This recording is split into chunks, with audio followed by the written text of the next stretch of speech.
Hey everyone, we're back, and today I want to talk about some R code. We're going to get into it today with bivariate relationships, try to analyze some of the data that I've already created for you. If you recall, we had this very basic data set called tap list that I've loaded already into my global environment by using the import dataset function right here in the RStudio window.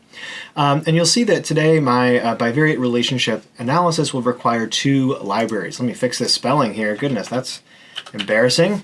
Two required libraries, tidyverse, which you should already have on your machines, and gmodels, which will be required in just a moment for doing some cross tabulations for statistical analysis.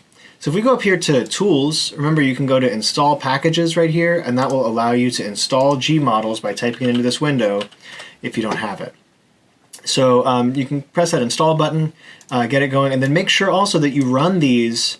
Don't just install, but also run these commands in order to get those packages up and loaded into your system. So if you've got tap list in there and you've got your two libraries loaded, you can start looking at the data. So our data set actually is not called DAT right now, it's called tap list. This is one thing that we want to make sure to be very careful with. Always make sure that whatever it is that you're manipulating, that name is the same name both in your code and in the data. So I'm going to go ahead and evaluate that. And you'll be able to see the first few pieces of our tap list data set, right? The first few rows.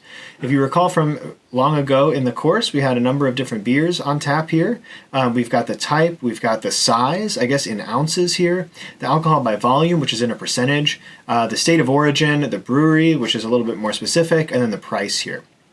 And so one thing we can look at to start off is a relationship between two continuous variables. This will be the first bivariate relationship we'll imagine. And so again, when you're looking back at your data, I want you to think carefully, right? What are the relationships that are of interest to you here? I mean, we could imagine, maybe since this is all the way over here, maybe this particular thing is the dependent variable that I'm most interested in examining. What makes a beer expensive? What makes a beer cheap?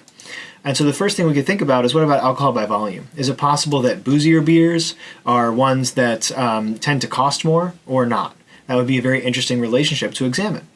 So I've got this data. I want to start putting in the variables that will go in the plot. So this is a plot command. We're using a tool called qplot, which comes from, again, tidyverse. Tidyverse is the package that allows this command to be run. So we've got our data listed here. We've got our ABV is the variable name here that I've put inside of this piece of the evaluation. Y is going to be, Y we use for the DV always. So I'll just make a note of that over here in the, right? Y is always the DV in general. There are maybe some exceptions, but most of the time we want Y, the Y-axis, that vertical axis, to have the dependent variable on it. This geom command, I'm going to give you a little note here. This line tells us which type of plot to run. So in this case, I'm going to be creating a scatter plot. And we'll see in a moment that maybe a jittered plot might actually be a little bit better. This is one that scrambles the points a little bit just so that we can visualize things so that there are no points stacking on top of one another. But the last three evaluations that we want to include in this qplot command are some labels. Labels are always useful for helping us to know what it is that we're working with. So of course the X lab is the X label, and it's associated with this X here. So X is ABV. So I want to make sure to tell the plot to write out alcohol by volume. And I always want to make sure that in these labels I've got the scale if it's a continuous variable. So in this case, this is percent of the volume, right? The Y label here is going to be the price, and we can put here USD or dollar sign. And in the main, we always want to tell the reader what kind of plot this is. So scatter plot, alcohol, I'll just say ABV versus price, okay? And so what I can do is I can take this entire chunk, remembering that bottom, that trailing parentheses is a very important thing to include. Then I can get that whole thing highlighted, go up here, and I can hit run. And you'll see that down here in our plot window, we will have for the very first time a beautiful graphic which plots here, alcohol by volume on the x-axis, ranging from about 4% to a little over, gosh, this one's almost 15%. My gosh, that's a very boozy beer. And then price in US dollars on the y-axis, running up all the way up to about $9, it looks like. Now we can see here that there's already some relationship that's happening. I'm not sure exactly what it is. It almost looks like there's a bit of a curve here, right? But again, this is why we want to create these for the first time, to be able to visualize our data. Because if we don't visualize the data, then we won't be able to really assess what's actually going on in these bivariate relationships. So again, I mentioned up here that I might use a jitter plot. So you can just replace the geom here with jitter. And if we run this again, we'll see that what this does is this adds a little bit of noise to these estimates. It just kind of moves these things just around a little bit. Again, this is not going to be something that we're using for, you know, highly precise statistical analysis. This is a way for us to check relationships. And so this is a very helpful thing because like these 2 points, they may have been stacked together on this line. So some of the points will have moved out of each other's way, so we're actually able to see the true sort of density of where the points fall in this graphic. And so I favor the use of a jitter plot anytime we're using, again, a continuous, right, 2 continuous variables in a plot. The second thing that we want to think about here is correlation. Okay, so correlation is a really important statistical tool that will allow us to evaluate the strength of this relationship statistically. So we're not moving these things around anymore, we're not jittering them, we're actually trying to test. And again, in the Forestier book, you're able to read, of course, you've probably already seen as you've been following the readings, that the correlation coefficient, or it's formally known as the Pearson product moment correlation coefficient, these are really important tools for assessing the relationships between continuous variables. So again, a correlation test does not fit really well with other forms of relationships. When the 2 variables are both continuous, this is where we get into a useful core test. So what I'll do is go ahead and run that, and we'll be able to see that the Pearson's correlation has been run here with a degrees of freedom of 30, which means that we've got, how many? 32 observations. We lose a degree of freedom for each of the variables that we've got here.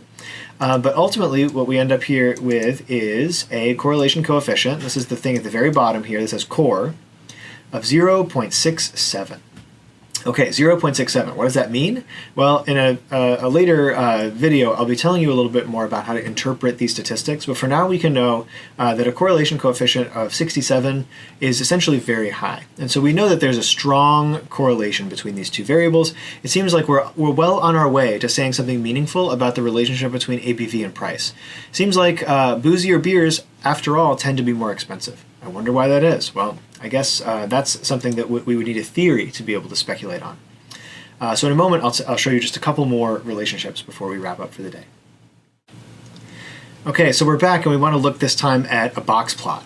So in this case, we're looking at a relationship between a continuous variable, dependent variable, and I'm going to use a little tilde here to signify a relationship, and an independent variable that has a categorical type. And so in this case, I'm going to look at type of beer, which is going to be the independent variable, continuous price versus type of beer. This is categorical. So there's DV and IV. And so in this case, again, we want to specify that the data, right, I've given you sort of an empty shell here that you can sort of fill in with me as we go. The data, of course, we know, what is the data called? It's called tap list. We want to make sure that goes in there. The X variable, let me pull up the tap list again using head tap list to get a look at these variables again. The variable name here is going to be in the X, remember the X is going to be always the IV here. The X is going to be type. So we can see we've got these different types, amber, IPA, blonde, etc. The Y is going to be the price. And then the geom, again, this thing that, this line that tells us what type of plot to create, it's called geom, I guess, because it means that it's creating a geometric shape in the data space. It's going to be called a box plot, of course, because that's what we're making. The Y label here, we can give this a name. We can say, again, it's price, and we can say US dollars, always specifying the scale here. The X label is going to be, you can call it type of beer. And then, of course, we want to make sure that there's this main title for the plot so that we, as readers, know what it is. So we can say that this is, of course, a box plot. Type of beer, versus price. Okay? So if we were to highlight this and run the qplot, hit that run button, and we should see a beautiful box plot here. Of course, in this case, we have a lot of types and not very many beers. So you can see that there are a few here for which the box plot isn't really a box at all. So it's kind of an ugly data. In many cases, what I'd like to do is probably you go back into Excel and create a new variable and then use the find and replace function to recode these into more clustered together categories. So I might say dark beers versus light beers versus IPAs or something like that. We can see that there's a few of these for which we've got a pretty good sort of box estimate where we see the median here and then the interquartile range, which means this is where most of the data are sort of collected. We can see that there's some significant variation here, right? Like ambers are around $5.50 in general in terms of price. Goses are a little more expensive. Stouts are real expensive, right? They tend to be up here in the highest range. And then lagers are down here, they're very cheap. So lagers, of course, including things like National Bohemian and other kind of like cheap light beers. Others, right, the blonde, there's only one blonde, and so it's really just putting a line here. So these aren't super informative, but for many of these box plots, we can see something that there is clearly some kind of pattern here. There is some difference in terms of these categorical categories and the different box plots. Again, if I were to melt this down into some kind of binary variable, like light versus dark beer, we'd see that we'd get two box plots.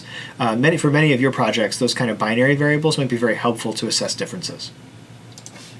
The last thing I want to talk about in this section of the video is the use of what's called analysis of variance, or essentially a combined t-test, which again in the book you can read more about, to assess whether or not this relationship is essentially big or not. And so if we run this, again I'll be talking a little bit more about what some of these statistics mean in later videos. What we can see from this output is really kind of two things that matter to us. The first is the F value.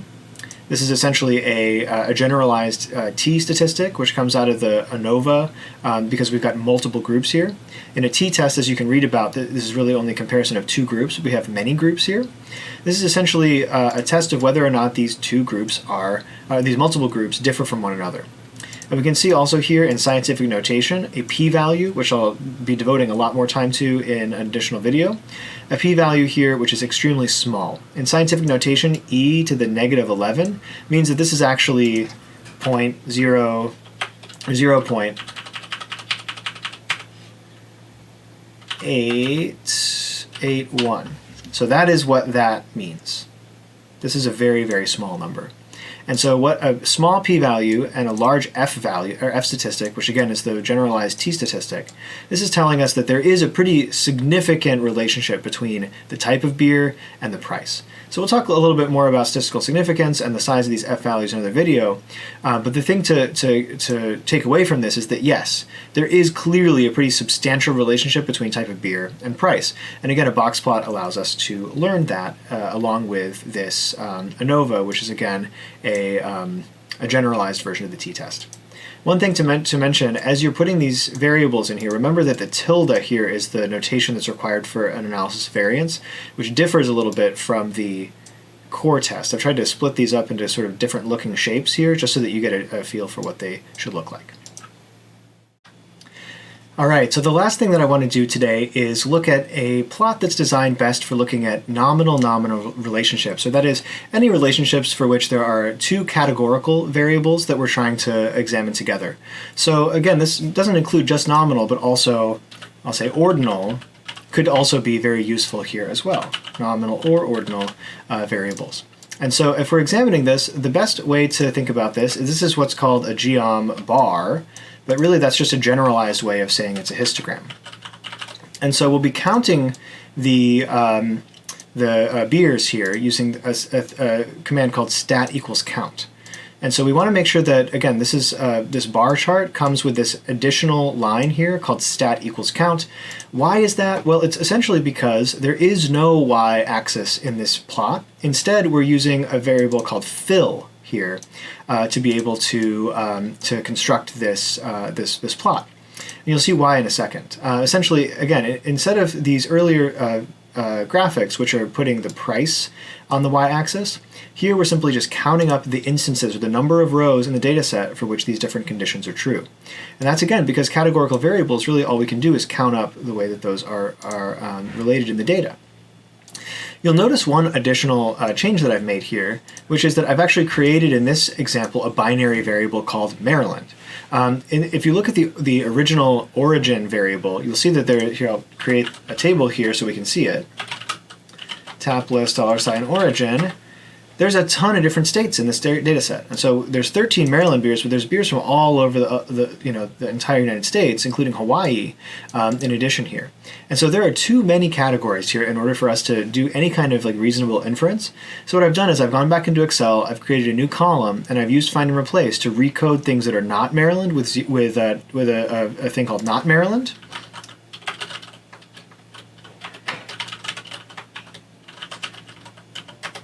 So we basically just have two categories here, Maryland and not Maryland. So I basically went into Excel, I said, find the rows that are not Maryland, and then just find and replace them with this text, not Maryland. So we can see that 13 of the beers are Maryland beers and 19 are not. So we've got this new binary variable here, which is Maryland versus not Maryland. I'll be able to take this into the entire qplot. I've already put in my labels here.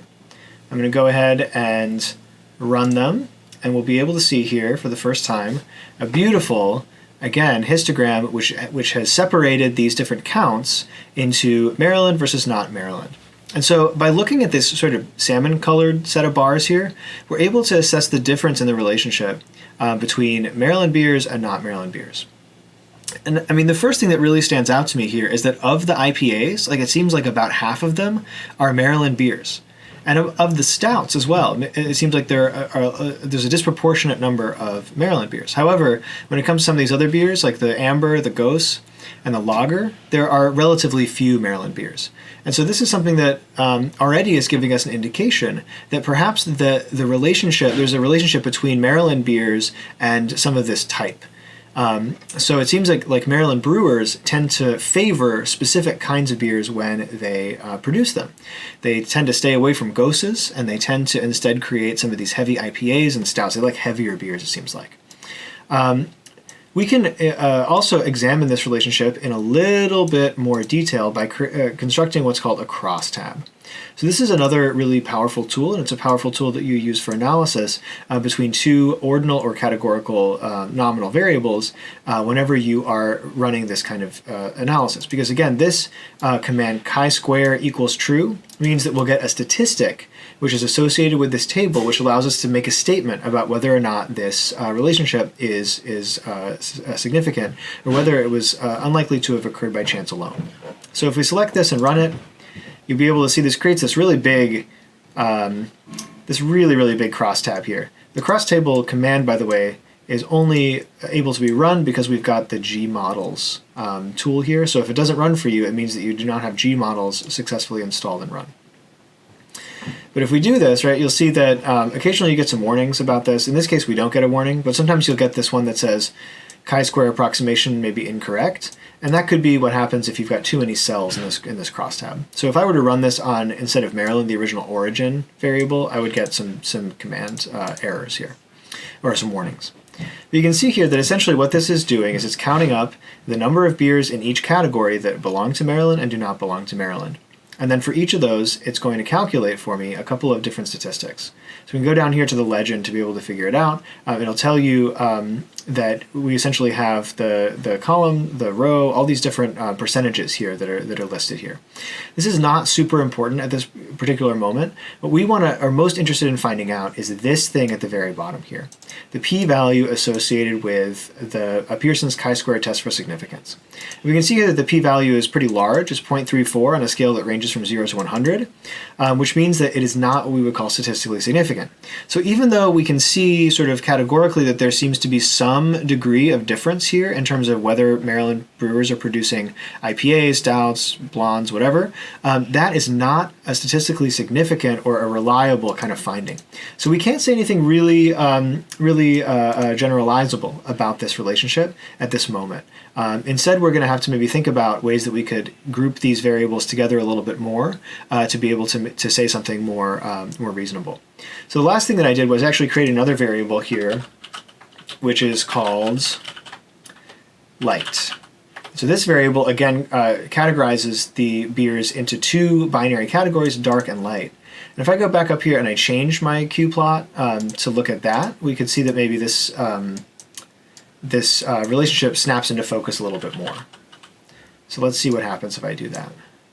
If I run this, again, now we are only having it's a 2 by 2 essentially. So we can see that among the dark beers, right, about half of these are Maryland beers. Among the light beers, fewer than that. And so if we go down to our crosstab, you'll see that we can replace type with light. So we're getting, again, more granular. We're building these up into two binary variables. If we run that together, we'll see that now the p-value, actually the p-value, interestingly, remains relatively similar. So it seems, again, that we just don't simply have enough cases or observations to be able to say something meaningful about this. Nevertheless, I think this is the strategy that you want to pursue most of the time, especially if you're getting these sort of very non-significant results, is to try to collapse these nominal variables into binary or trichotomous, meaning three categories, because not only does it aid in visualization and comparison, sort of just getting things, looking at things and making things seem clear to you, but it also could, in some instances, but not this one, aid in our ability to detect differences. So that's all for today. Again, this .r bivariate relationships file will be included in the module in addition to tap list. I encourage you to go in there, try to run some of these commands and see what happens.